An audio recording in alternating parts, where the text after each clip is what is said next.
Hello, everybody. Thanks for joining me again today. Today, I'm with Dr. Darren Haber.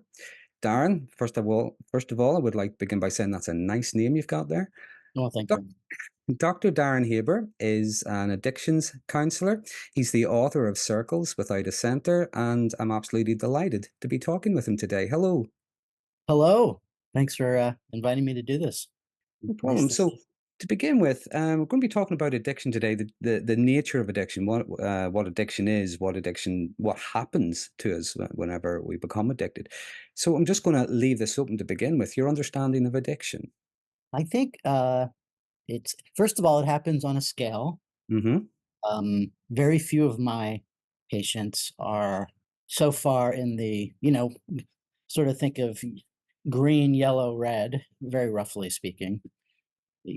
Green is, f- they are functioning, Mm-hmm. working, relationships, you know what I mean? They may have a Yeah. drink in the evening, so forth. Yellow is most of my patients are in what I would call that yellow area, where there's Mm-hmm. some caution. How serious is it? There's a lot of ambiguity. I have very few that are way in the red that obviously need a higher form of intervention than, say, once or twice a week, outpatient psychotherapy. Mm-hmm. Uh, they may need an outpatient program or something more. Yeah. Something more intense, maybe. Yeah, containing. Yeah. So, but I think what happens is it's a way of coping with usually, unconscious stress, trauma, anxiety, Mm. something that is again, I'm speaking a little roughly here, but most Yeah. often in my work, unintegrated into awareness or consciousness. So some form of selfhood or self-organization that has been, uh, forced out or, as we say, disavowed and so Mm. forth. And that has also become somewhat there's some kind of skull and crossbones around. It's become symbolized as, uh, something to be avoided or dangerous. Mm. Others have been very harsh or restrictive or even punitive when there's a certain type of vulnerability revealed. So there's the pain and the anxiety that is segregated or disavowed, and then there's the secondary. And this is, I think, part of the highly complex nuance of addiction is the pain or uh, the unconscious work of having to keep it segregated. So you're operating at kind of a deficit already, so to speak, or a disadvantage, and there's a lot of unconscious work going into, you know, Sorry, I was just going to say that. I mean, human beings, by our very nature, I think when we feel and experience things we don't want to feel or experience. I think that's our default setting is what yes, gets me out of this? What takes this away? How do I yes, best avoid this? yes, And the very thing we do now, some people might watch TV, they might play video games, they might drink, they might eat cake, they might go to the gym, whatever it is. Sometimes, we find something to avoid whatever is causing us, misery and pain and so on. But sometimes the very things we do are the very things that either make it worse or they keep it going. very. That's right, and that's where it gets into almost a lifestyle kind of like Mm. you know, um, and alcohol is a very socially sanctioned. Um, Here out in California, we have wine and wine country tours, and people Mhm. get and that doesn't mean anyone doing that is an alcoholic. Mm. 90% probably aren't. It just again it gets into that gray area where. Uh, well, let me go back to your first question because I think at a certain point a line gets crossed where I think it does start to become physiological. There's a emotional and physical dependence Mm. on a drug or a drink or what have you, Yeah. where in order just to keep things to keep the machine going, so to speak, you need your gasoline or alcohol or whatever it is. Yeah. The brain becomes dependent on the very thing that's given it its, if you will, its dopamine hit. Right, right. I mean, I'm not a neuroscience, person, per se, Neither am but, I. I know that the brain is always trying to seek some kind of homeostasis, so if you're loading it with whatever it is, weed, dopamine rushes from video game, whatever it Mm. is that is consistent and, this sort of, washing through the system on some consistent basis. The brain now, I think, starts to need that to have some, which is why in detox it's so difficult Yeah. emotionally and physically because your system is sort of thrown Yeah. into And chaos. and to go back to what you were saying originally, you talked about the green, the amber, the red.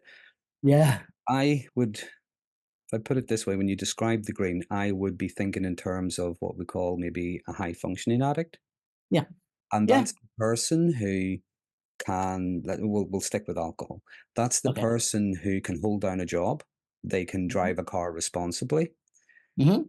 and meet their commitments, their responsibilities, pay their bills. They can have a Mhm. relationship, but they're still an addict.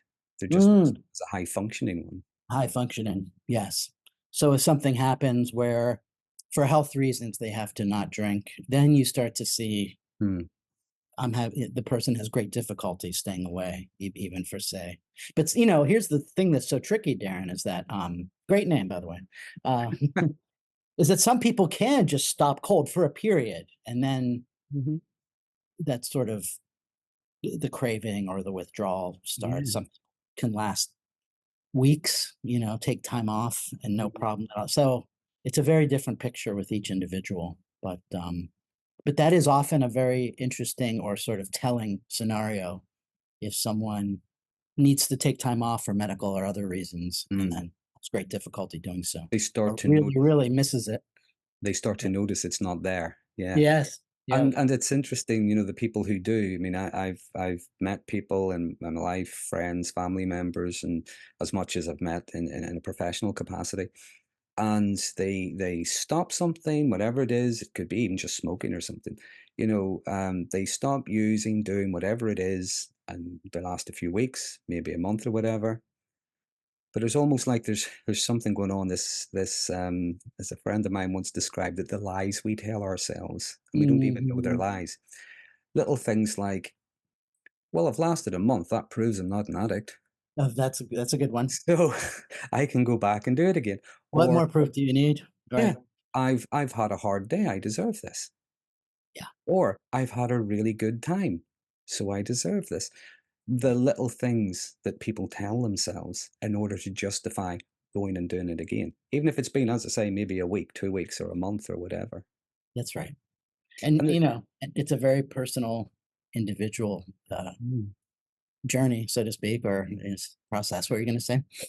No, I was just gonna say, it was a colleague of mine. He was a mentor when I was a student therapist, and he had been an alcoholic most of his adult life until he went into rehab, joined AA, things like that, and then he went back somewhere in his 40s and he trained to be a therapist and he became an addictions counselor.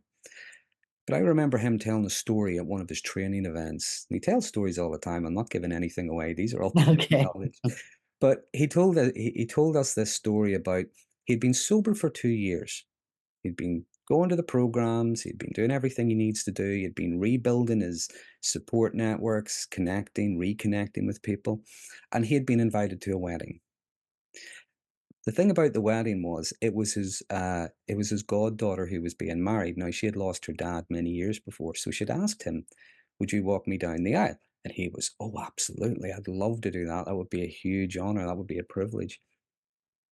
He came to the decision that he would go to the wedding, he'd go to the service, he'd have the meal, he'd toast the bride with a glass of orange juice or something, give his speech, and then he was leaving. He was going home, and everybody was saying to him, "Oh, you can't do that. You have to stay. They're going to be playing all that 70s music you love, and you were always the heart and soul of the party. You can't go, or you can't not go. You have to stay for the night." And he says, "No."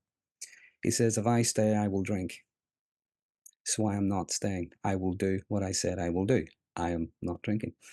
And with the best will in the world, people are trying to encourage him. They were saying things to him like, "No, no, sure, we'll keep an eye on you." And he says, "How can you do that? You're all going to be drunk." And then, Right. no, no, he says, "Honestly, we'll keep an eye on you. You only think you're going to drink. That's just your head talking like that. Don't you worry about it." And his Right. answer, I thought, was one of the most honest, insightful things he told us. I thought it was an amazing thing he said. He says, "That's what you've got it wrong. My head's telling me I'll be fine. My head's telling me I can manage it. My head's telling me I won't drink. Because he had tried so many times to quit, he knew when he was telling himself these little stories to justify going and having another That's drink. right. Yes, that's right. That's a perfect anecdote. Mhm. It's easy to be tricked. Would say I did learn a lot from him. Did you? I Okay. did, yeah. Yeah. Um, Something I did want to ask is about your own experience with addiction, because it's something we chatted Sure. briefly before. Yeah, no problem. So I grew up in a very addictive family, unfortunately. Um, and I actually started in Al-Anon, because, I had, um, my father became a quite a serious, unfortunate, alcoholic. Um, it was pretty bad. Really good guy, but,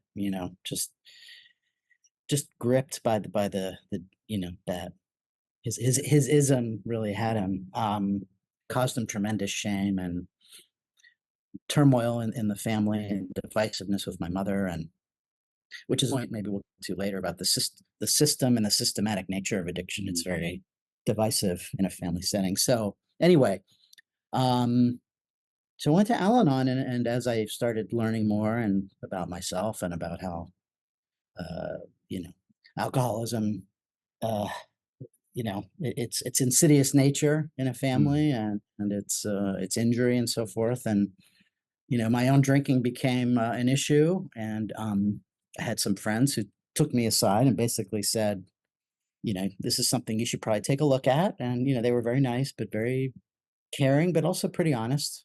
mm, And I said, thanks for the information. See you later. Appreciate the honesty. I'll meet up with you down the road. But then I had a therapist who I really trusted and respected who told me the same thing. And, when you have someone like that, who was kind of a father figure to me, actually, looking back, something got through. And he had been telling me on and off for 18 months or so. And one day I said, I think he's right.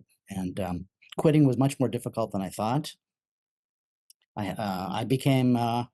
I really embraced therapy out of necessity and recovery, 12-step meetings and so forth. Dealing with a lot of underlying stuff of my own that mhm. shocked me that I thought I had a handle on. It's very humbling. It's extremely humbling. Yeah. But little by little, the pieces came together, and I saw the power of both therapy and I would call it a recovery community. I'm a fan of the 12-step program, but I think it also depends on who you're surrounded with. If you can find your Yeah. niche, and I really found a bunch of people my age that I related to that were very supportive and caring, and it's almost like as I'm talking with you about it, it feels like a family, the kind of family I never had. Yeah. Very far from perfect, and but I felt held. I felt there was a holding environment. Is when it got my put it, and And support. sorry, it's interesting you say that, because there was a time when people would have said the opposite to an addiction is sobriety, Hmm. whereas that's more an outcome, if you will.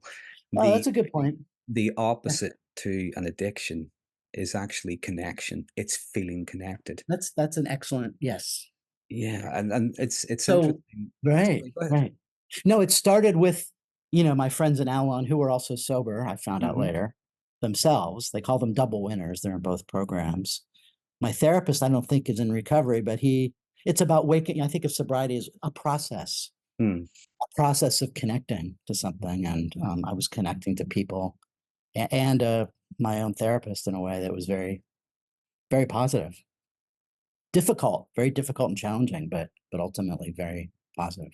Yeah, if you think of the 12 steps, and I'm not familiar with all of them, but a lot of the 12 steps are all aimed at either connecting or reconnecting. It's building, in things like the AA, they talk about the fellowship. Mhm. You talk about the community. Yes, Yeah. yes. So it's all about connection, and I think it's interesting. I'm not sure who was did this, but I remember reading a long time ago um, about experiments that we're doing with rats. Now, rats are very social creatures, you know, and what they were doing is they were putting a rat in a cage and they were giving it two water bottles. One had just water, the other one had water, and I think there was cocaine or something in it. So the rat was going to drink, and it kept going back to the one with the cocaine in it. Mm. The rats Mhm. were all overdosing every time. They kept doing this over and over again. And then someone had this idea and thought, well, let's try something different. And what they did was they got a load of rats and they put them in a really big cage. And they give them straw and little house things to climb in and out of, and tubes to climb up and down, and balls to push with their nose, all the things that, put in these cages. And they put the two bottles up again. And the rats went, and again, they tried both bottles, but they stuck to the water. They never went back to the one with the cocaine in it Is again. that right? Yeah, yeah, I read That's that that's many, that's many very years interesting. ago because of Yeah, the social element. They the didn't social know. element, yeah, yes. That's fascinating. Yeah, Yeah, the power of the group, yes. yeah.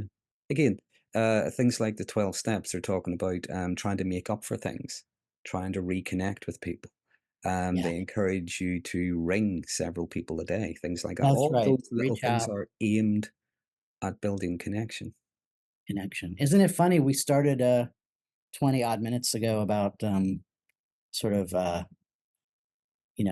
intrapsychic reintegration or a person's individual reintegration. Now we're talking from a different angle about the same thing in a way, from a different Yeah, vantage point, socially yeah. It's being a reconnect. part of something, being a part of something bigger. Yeah, That's the thing yeah. about connection. I think there's something different between a connection and feeling connected. Mhm, Because we could okay. have a we could what I mean by that is we could have a connection with someone who maybe just supports the same football team, Mhm, or we could have a connection with people that listen to the same kind of music. mhm, But feeling connected is something different. Whenever we feel connected, we're a part of something. We have something to contribute. We also have something that we can lean on when we need it, something we can ask. mhm, So mhm. it's something entirely different. Yes, feeling connected. Yeah, Mm, it's an emotional experience versus mm. something, yeah, sort of more tangential or conceptual. Yeah, oh, yeah, we like the yeah. Well, can I add a PS to Yeah, what you sure, just sure. because one of the things this therapist taught me that was so important that I still hold to be true,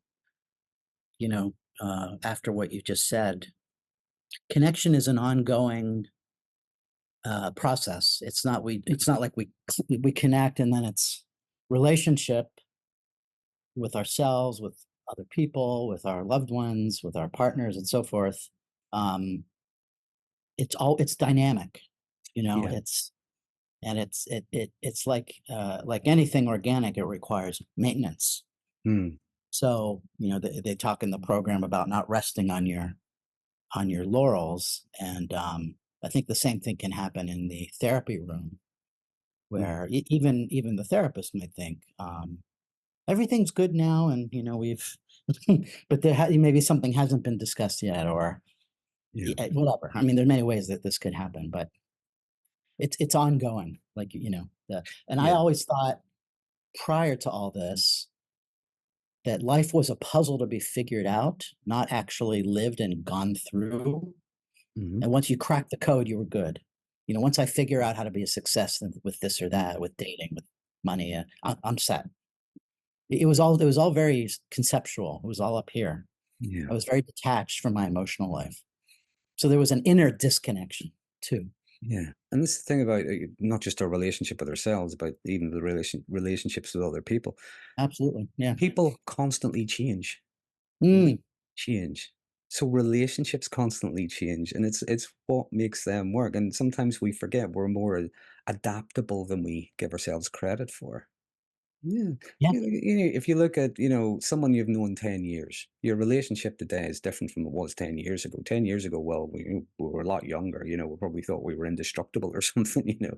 Um, Mhm, mhm, Whereas 10 years later, we might have different responsibilities. There's kids, mortgages, or whatever, things like that. So people mhm. change as much as we change, and relationships constantly change. And it's learning to navigate those changes. Yes.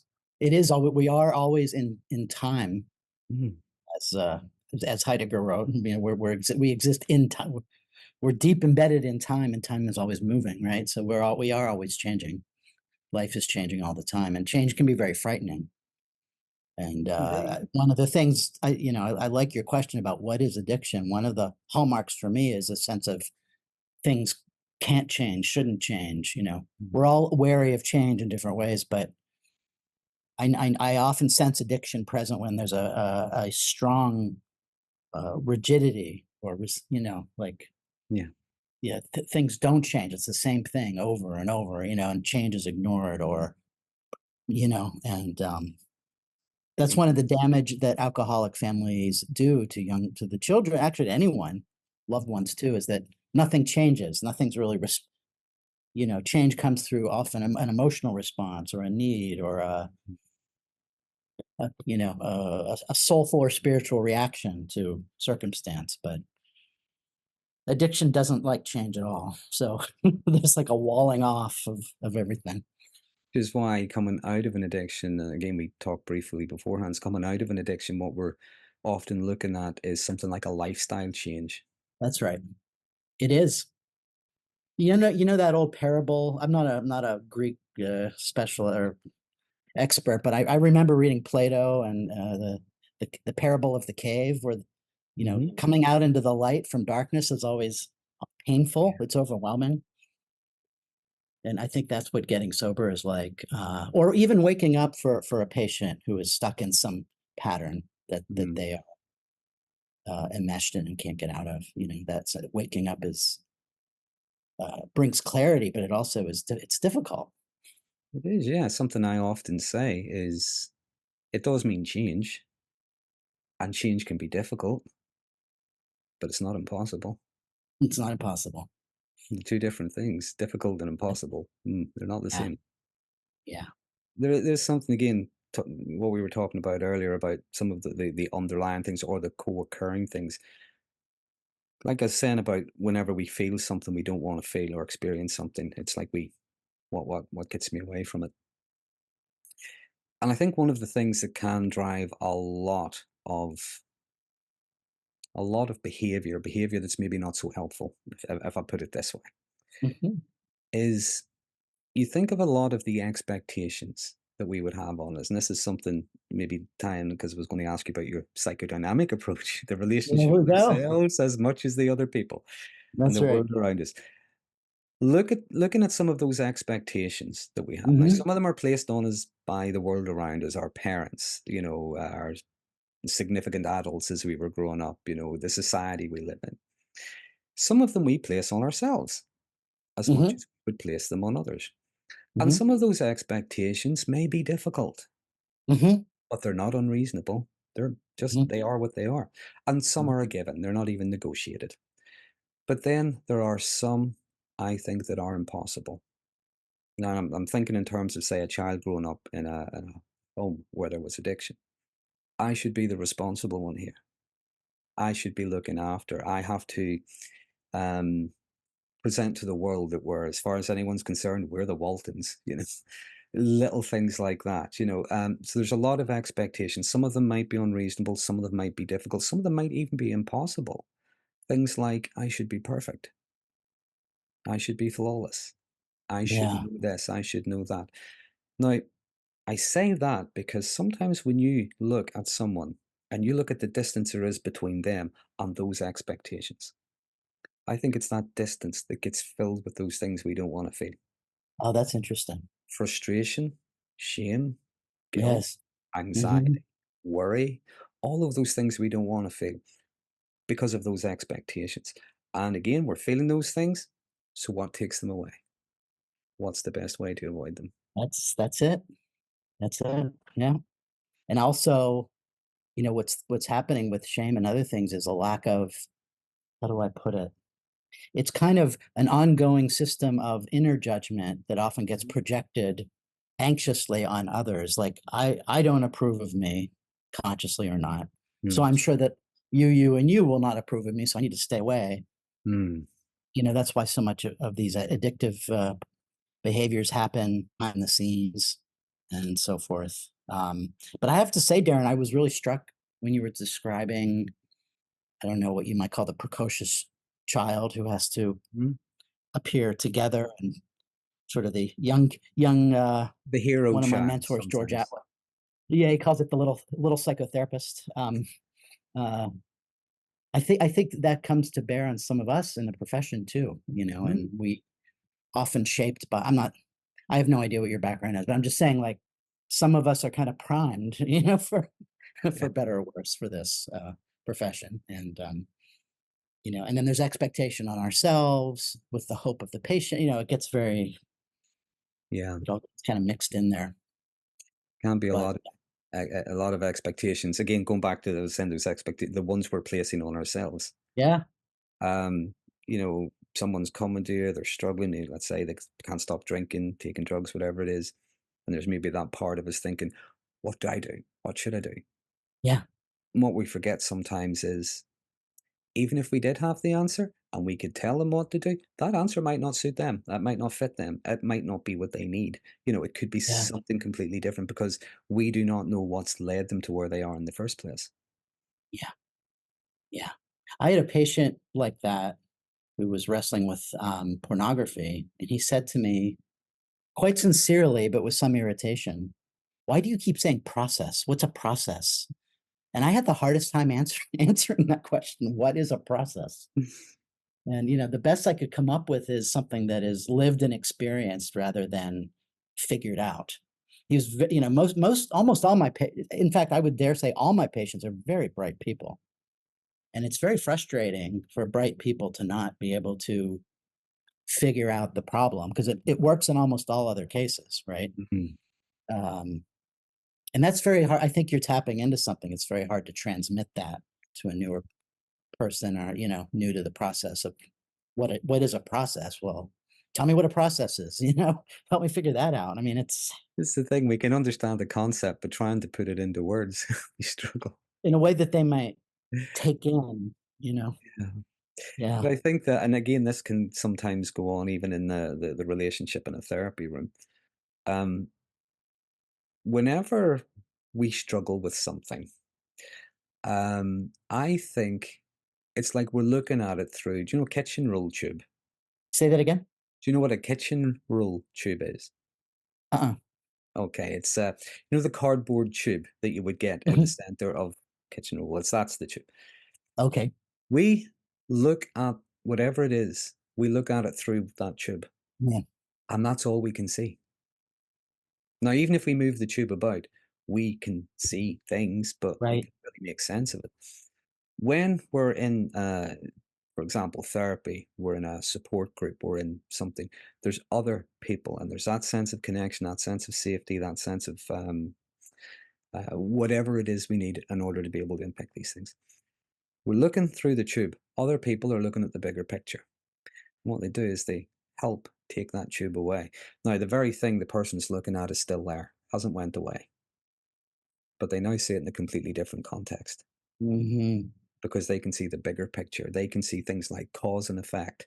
They can see how things are connected. They can see opportunities, resources, support networks. The thing hasn't went away, but they can see a lot of other stuff.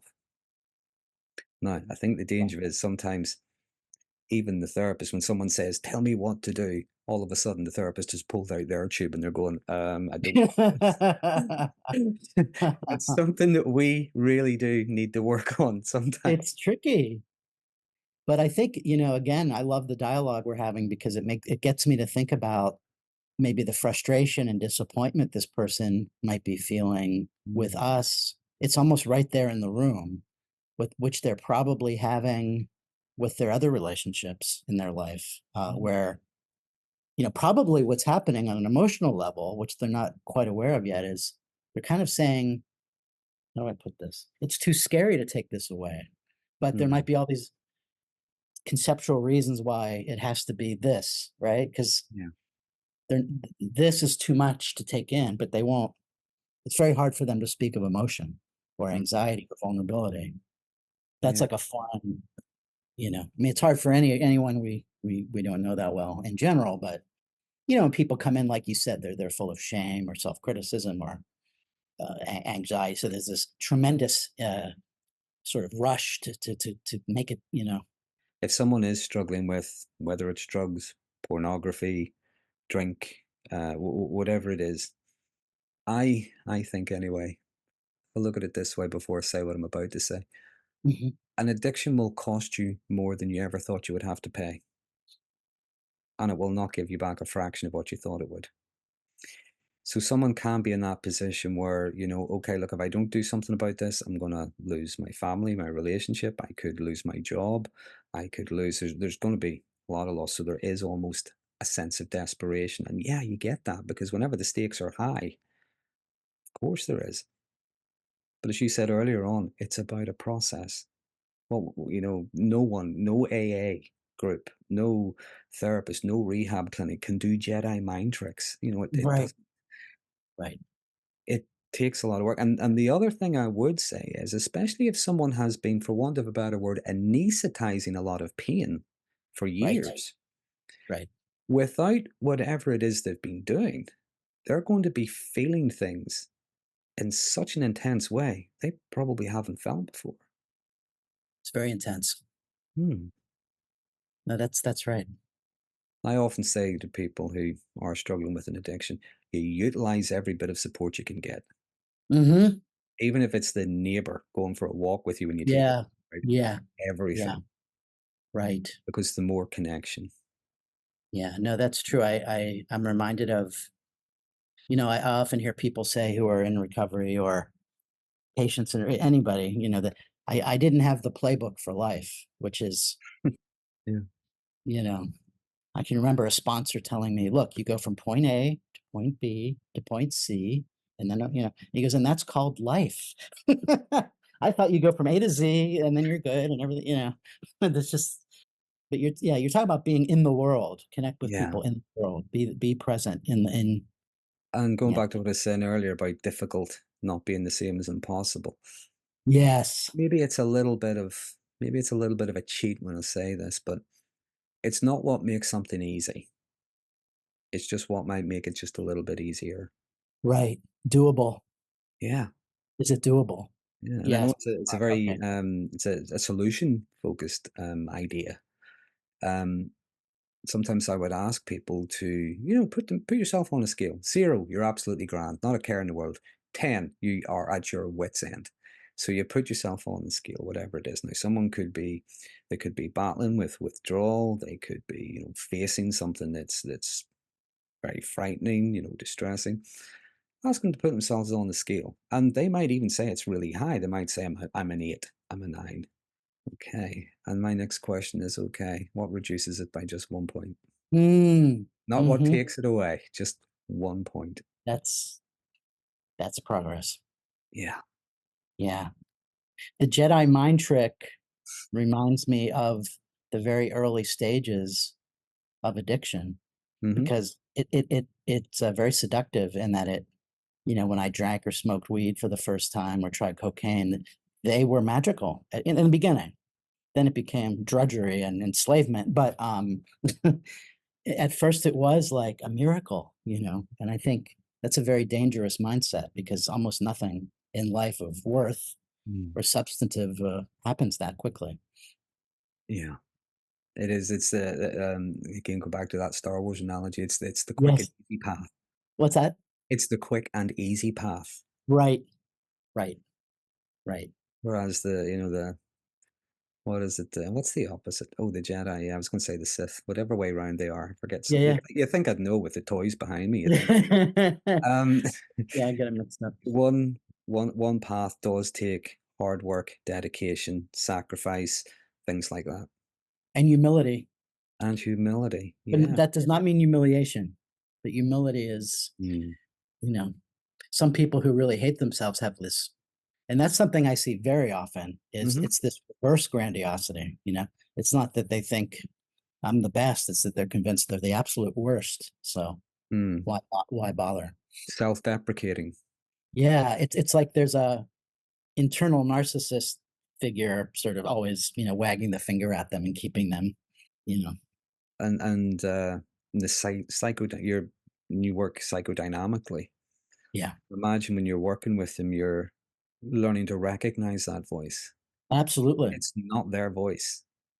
No, It's something that's they've been had to adapt by, sort of it's almost like an ideology, Mhm. um, with the rigidity and the repetition, and it's survival, Our brains, I'm convinced, are very hardwired to survive.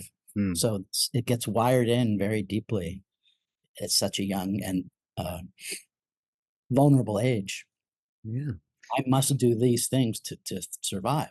Yeah. What Going back to those expectations, those conditions. Yes, It must be yes, like they're this. very I should real. have It's to do baked that. in to them. Yeah, their world. Absolutely. Yeah. And sometimes there is a little bit of, you want to call it coaching, maybe a little of psychoeducation. You're saying Sure. about humility, yeah. Um, Humility isn't walking about the place saying, I'm an awful person, I'm crap at everything. Right. It's recognizing I don't know everything. There are some people who may be more accomplished than me in certain areas, but that doesn't mean I'm a failure. Yeah. It's recognizing those things. Just like anxiety. When people recognize anxiety is normal, you're supposed to feel it. If you didn't feel anxious, you'd take up something stupid like shark wrestling. You need it. It keeps you safe.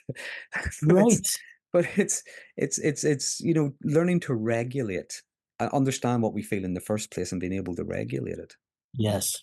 Yeah, that's right. And I That's right. think again, where there's been that addiction, this is why I was saying earlier on that sometimes coming out of that, people are feeling things a lot more intensely than they normally would because for so long they have been doing whatever it is they had to do to avoid that feeling. Yes. The reason I got so, interested in psychoanalytic and psychodynamic work, and especially in what they would call the relational Hmm. school of, psychoanalytic therapy is it is, I think, the one consistent thing in all the research, no matter what the modality is, it comes down to a trusting relationship Yeah.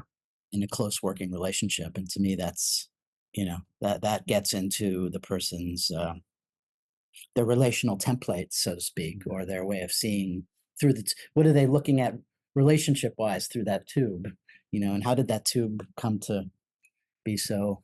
No, I would agree. It's a very Rogerian perspective on it, but I would agree. It comes down to the working relationship. It's the work is done in the relationship between the therapist and the client. Mhm. I've had therapists over the years. Some of them been absolutely wonderful. I've had psychodynamic therapist. I've had a person-centered therapist. I had a Gestalt therapist. Did I was you? curious. I thought I would try Gestalt, so I went to see a Gestalt therapist, and they have all been excellent therapists in their own way.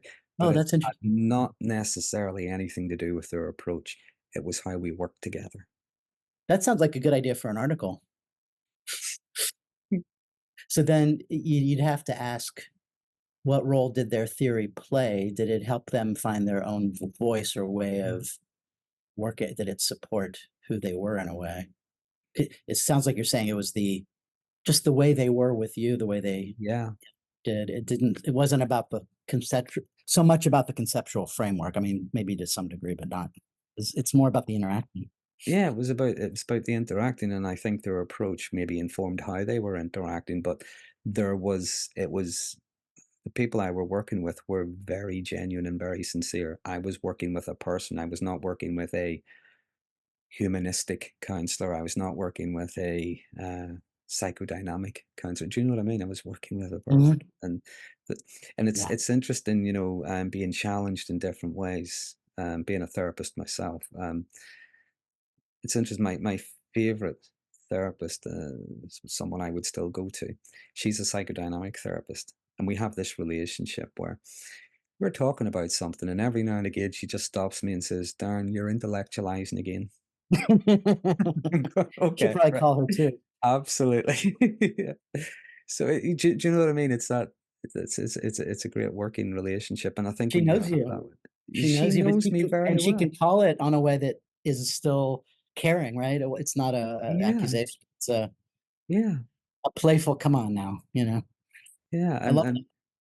and it's as I say, it's the relationship, it's the dynamics between us, and Yes. you Yes. get, and as I say, with a lot of the therapists I've had over the years, just feeling that space where it was okay to talk about something that was deeply, even crushingly shameful, and know that I'm not going to get, what? Yeah, And that makes that all the difference, regardless of the approach. that's right. And you also reminded me that because of all of the, self-protection and the intense, anxieties around, addictive processes, I think people on that scale we talked about who come in, I think they're very grateful if I can sort of find a way to say what your Mm, colleague said to you, yeah, which is sort of to, empathically or compassionately call out a BS essentially, but in a way that's yeah, caring. And I think, most patients find that very, empowering. Like, this person isn't gonna buy my, mm. my snow job, or they're really listening. They're not just gonna say, "Oh, okay," you know? The mentor I had that I was telling you about earlier on said something to me. I was only a student therapist at the time, and he said something to me that always stuck with me. He says, "Your clients will appreciate you telling them what they need to hear, not what they want to hear." Yes. Yeah, that's right. That's right. Well, I'm aware of the time, and I know you are That's a nice, behind, Darren. very natural, yes, okay. Yeah. But This has been delightful. this has been wonderful, and I would have liked a bit more time. Maybe we could Well, maybe talk we'll a do bit more part about 2. this. Maybe Maybe we'll we do could. let's And do it again. in the meantime, where can people find you? Well, if they Google my name, and I'm on Substack Hmm. under, my Substack column is listening hearing the worlds of others. You've got Uh, some great articles, by the way. I oh, must thank say, you. anybody listening, read Darren's Thank articles. you. They are, I appreciate that. Yeah, I really and there's enjoy. been some very funny ones recently as well. Yeah, yeah, I need humor in all this, in the state of the world right now. So yeah, and, most of the information's on there, or, my website is therapistinlosangeles, one word.com. There's stuff there too about me. So anyway, thank you again for the invitation. It's most enjoyable morning here. No problem. I've enjoyed talking with you, and I've learned a lot from you today. Thanks for agreeing to Thank this. you, And Dan. as I say, maybe we'll do it again. I would love to. Let's do it. Okay, you take care.